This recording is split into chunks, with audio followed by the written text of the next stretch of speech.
साथियों, आप कहीं ना कहीं ये सुने होंगे या कहीं ना कहीं ये पढ़े होंगे कि खेल अनुशासन का एक अच्छा शिक्षक होता है, या फिर खेल न केवल हमारे शरीर को अपितु हमारे मन को भी मजबूत बनाता है। तो चलिए, इन्हीं दो मोटिवेशनल कोट के साथ मैं मुकेश राठौर एक बार फिर खेल के महत्व विषय पर चर्चा करने के लिए आपके समक्ष प्रस्तुत हूँ।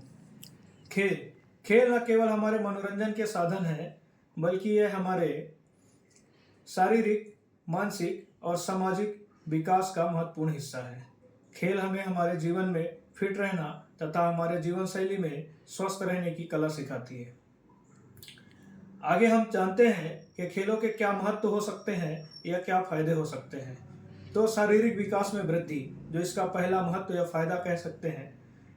तो देखते हैं कि खेल हमारे जीवन में बहुत ही महत्वपूर्ण अंग होते हैं।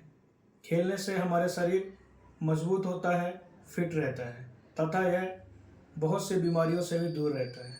आप एक कोट सुने होंगे कि निरोगी काया में ही स्वस्थ मन का विकास होता है, अर्थात स्वस्थ शरीर में ही स्वस्थ मन का वास होता है। इसलिए हमें फिट रहना बहुत ज़रूरी है।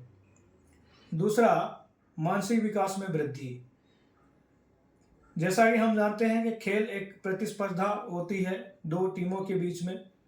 दो टीम आपस में लड़ते हैं, उसमें से एक टीम की जीत होती है और एक टीम की हार होती है।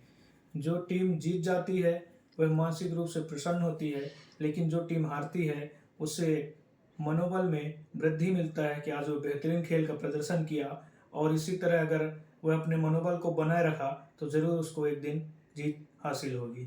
तो इस तरह से खेल हमारे मानसिकता पर भी प्रभाव डालती है और हमें और मजबूत बनाती है और पॉजिटिव बनाती है। तीसरा देखेंगे कि खेल एक करियर के रूप में। तो हम जैसा जानते हैं कि आजकल खेल एक करियर का माध्यम भी हो चुका है। अगर आप अच्छे खिलाड़ी हैं तो आपको देश का प्रतिनिधित्व करने का भी मौका मिलेगा। जैसे बहुत सारे खेलों में हमारे देश के नौजवान भाग लेते हैं, महिलाएं पुरुष दोनों भाग लेते हैं, उन्हें देश के नेतृत्व करने में मौका मिलता है, नेतृत्व करने के लिए मौका मिलता है। अगला, अगर हम महत्व के बारे में बात करेंगे तो अगला महत्व है सामाजिक विकास में वृद्धि। खेल से हमें टीम स्पिरिट, लीडरशिप और डिसिप्लिन जैसे गुणों का फायदा मिलता है। हम खेलने के दौरान हमें बहुत सारे नियमों और कायदों का पालन करना पड़ता है, जिन्हें अगर हम अपने जीवन में भी उतार लें तो हम सामाजिक स्तर पे भी सफलता पा सकते हैं।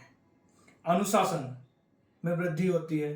खेल में बहुत सारे नियमितता की जरूरत होती है, समय की बहुत प्रतिबंध होना पड़ता है, पाबंद होना पड़ता है। तो इन सब अनुशासन और समय का पाबंद होने से हमें एक अच्छे व्यक्तित्व का विकास करने में सहायता मिलती है, मदद मिलती है, और इस तरह हम एक अच्छा व्यक्तित्व बन के निखर के आगे बढ़ते हैं और हमें समाज में कुछ न कुछ सफलता जरूर मिलती है। तो अंत में मैं यही कहना चाहूँगा दोस्तों कि हमें खेल को अपने जीवन में हमेशा उतारना चाहिए, उसको अपना जीवन का अभिन्न अंग बनाना चाहिए, क्योंकि खेल से ही हमारे शारीरिक, मानसिक, सामाजिक विकास में वृद्धि मिलती है, चाहे जाने या अनजाने रूप में हो। तो इसलिए हमें खेल को अपने जीवन में जरूर उतारना चाहिए। धन्यवाद।